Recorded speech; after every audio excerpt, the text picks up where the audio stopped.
welcome back to my channel. If you haven't already, make sure to like this video. Also subscribe to the channel and turn those post notifications to get notified every time I post a glorious video. Now today I'm going to be talking about something very serious. I know I just dropped my song, but everybody on TikTok has been curious of why I have a roommate, why I don't talk to my parents, why I don't live with my parents, yada yada yada. So I'm going to jump straight into it. I moved out my junior year in high school. Well, technically ran away my junior year in high school. Now we're gonna go back and jump back a couple years ago. When I was younger, my father had a drinking problem. My father's an alcoholic. Not saying there's anything wrong with being an alcoholic, or if I'm blaming him for being an alcoholic. It does run in my family, and that's the reason I answer the questions on TikTok, why I've never had a drink or why I never sip on a drink, because I don't want to take that chance and become addicted to any form of alcohol or any substance of that. So I've never drunk, did drugs, anything like that. There's just too much addiction that runs in my family, so I just have never tried it in my life. But when my father would get drunk, he would become very abusive, very aggressive. He would use his words to hurt people. He would use his hands to hurt people. My father has threatened me probably about 4 or 5 times. He has gotten physical with me about 4 or 5 times. The first time was when I was probably about 10 or 11. He held his military knife up to my throat and asked me if I was ready to die. Did I respond? No. Did I know how to respond? No. But my mother actually stepped in and she sold his military knife after he did that whole scenario and situation. And of course, yes, he was under the influence. Do I blame that? No. Do I realize that my father is 100% aware of what he does and his habits? Yes, 100%. I know what my father does. I'm pretty sure he's 100% aware of what he does when he's intoxicated. Because most of the time he's not 100% inebriated. He's mostly like tipsy the first couple hours, and then he'll just go off the walls. But anyways, my father has choked me before, not in like a choke to like scare you, but actually like choked me, slammed me on a counter, all of that. Yeah, it was very terrible. I was probably at the time, probably like 12 or 13, somewhere around that area. And then, oh, there's so many times this man has put his hands on me. He has pulled me out of my bed. This was more when I was in high school, sophomore year. Scraped up both of my arms. I had claw marks on both of the back of my arms because he gripped me out of my bed and he like clawed me with his Dracula nails. And he slammed me against the wall and just started cussing me out, yelling at me because he said I was disrespecting my mother, which I don't recall what actually happened with me disrespecting her, so I'm not 100% sure what he was talking about. And I was 95%, 100%, 95% not aware of what was going on because I just got dragged out of my sleep. Lord have mercy. And then the last final straw was like the end of my sophomore year, where I was getting ready to take my ACTs. He choked me one last time, and I just got off of work. I was tired, trying to get in my bed, trying to relax and get ready for another days of work. Because right after I got home, it was like probably like 10 or 11 like at night, so I was getting home trying to get ready because I had a morning shift the next day. And of course I told him, now, many people will take this different ways. I said, because I was trying to get down the stairway, because where we were condo hopping at the time, I was on the stairway trying to get to the stairs, and he stopped me right in the middle of the stairs, and he kept talking, and I was trying to get downstairs because I had something on the oven, or I was doing something. And I asked my mother, I said, "Mama, can you please come get your husband?" And then he went straight for my throat and choked me, and my back of my head hit the door frame. So I actually moved his hand. So he got mad, started cussing, hollering, all that. Then I said to my father, before he ever, I think it was the 3rd time he put his hands on me, I said, "If you ever put your hands on me again, I will leave."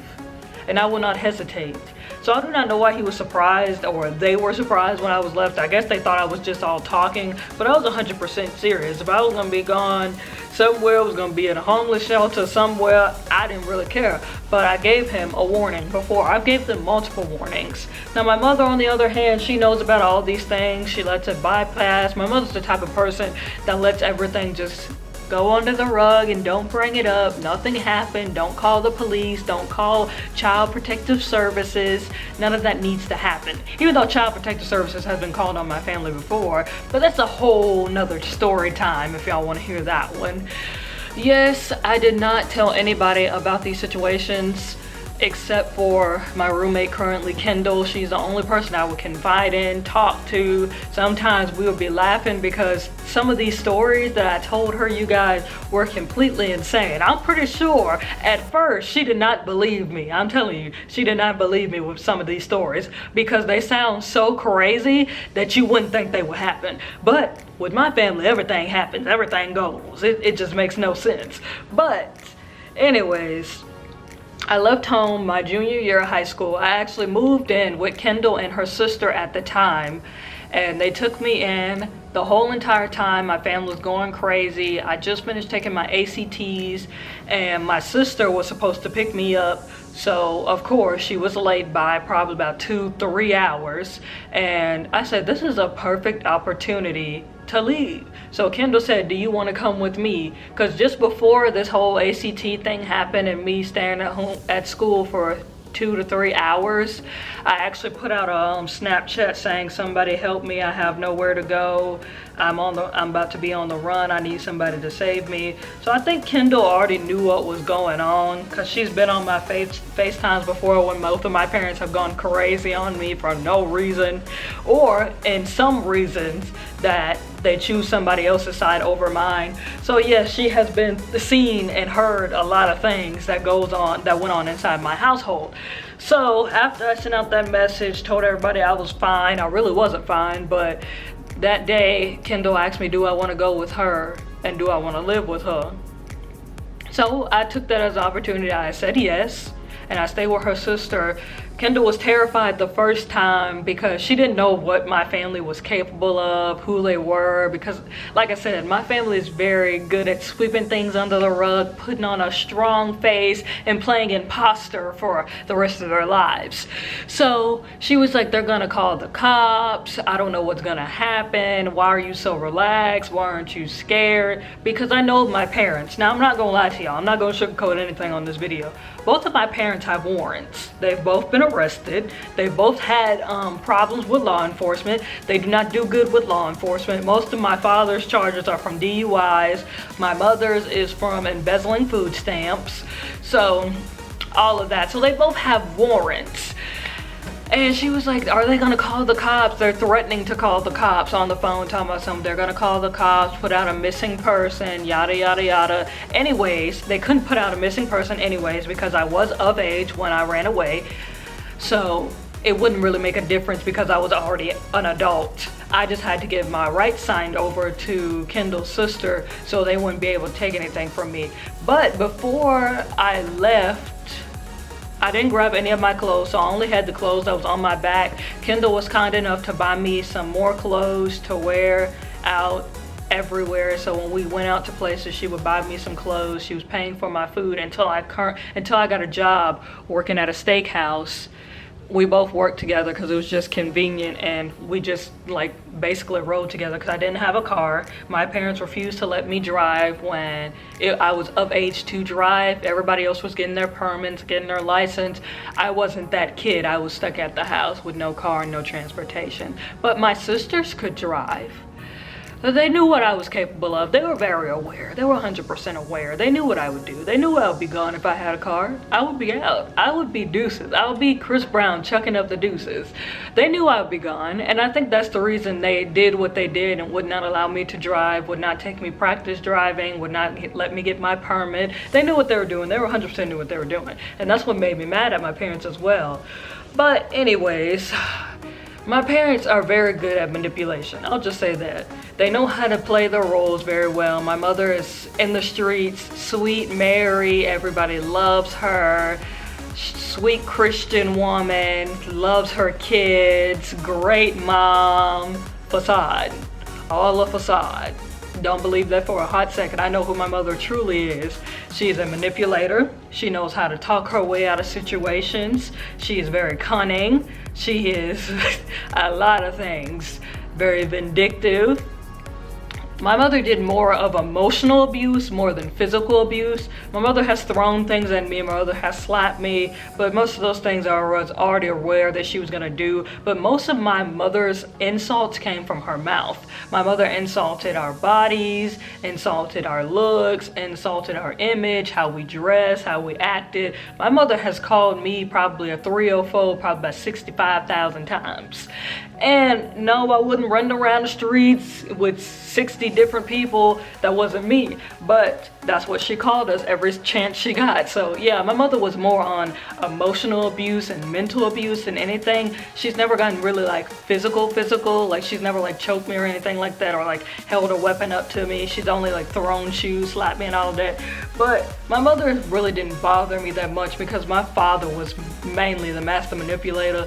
He knew how to play words, knew how to play victim, did all that, did his shenanigans, his antics, falling out on the floor, faking suicides. Like it was just a lot that went on in that household, and I just couldn't take it anymore. If I wanted to keep my sanity, I had to leave. I don't know if y'all can handle situations, and if y'all are in those situations, seek help. Don't stay. You do not have to stay in a domestic violence situation. If you find a way to get out, find a way to live, just leave. It's not worth your time. It's not worth your patience. It's not worth your mindset to stay in those type of environments.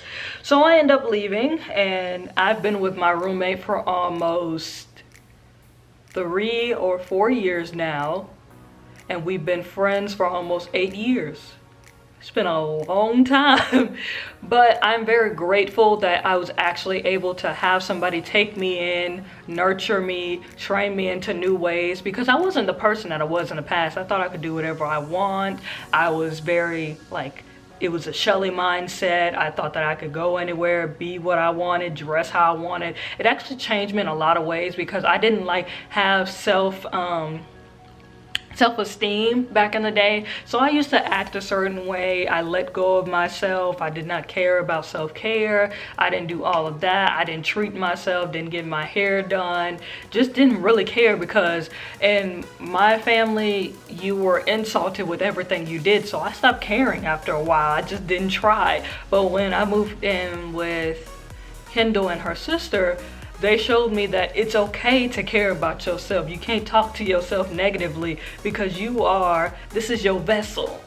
You walk every day in this body, so you should love this body, care for your body, treat your body as a temple, because you cannot let it go into shambles. And I had to learn that from Kendall and her sister. They helped me a lot. They changed me in a lot of ways. I can say I was a little bit harsher, a little bit meaner, a little bit ruder, but it was all in environment situations. I can say I'm all on positivity, light. Everything is with Christ. I try to pray often. Do I have any type of ill will for my family? No, I still love my family. I just don't like their actions. Would I still go in contact with my family? Yes, if they change their actions. I don't know what my family is capable of. I don't know what they would do. I just don't know. It's everything up in the air with my family, and that's what I'm afraid of. I have been in contact with my oldest sister. She's very wishy-washy, very flip-floppy. I've been in contact with my second oldest sister. She is fine, but she wants to stay neutral, and I understand her. She's been like that since I was a little kid, so I understand where she's coming from. My 2 youngest sisters, I do not talk to at all. Sometimes my baby sister will text me and say random things, but my sister, who is 2 years younger than me, have always had problems, always had beef. I don't think we'll ever get to like a leveled playing field, because we've always been like this ever since we were little. We're like oil and water. It just never happens. So that's probably either gonna be mended, never gonna be mended. I don't really know. Me and my sister are very, we up and down. I don't know about her some days. But yeah, There are certain people that I talk to in my family right now. Currently, I do not talk to anybody in my family. I do not talk to my mother. I do not talk to my father. I stopped talking to my oldest sister. My second older sister does not talk to me. My sister, who's 2 years younger than me, does not talk to me. My baby sister does not talk to me. And my brother passed a day before my birthday of 2019. So I don't have him either.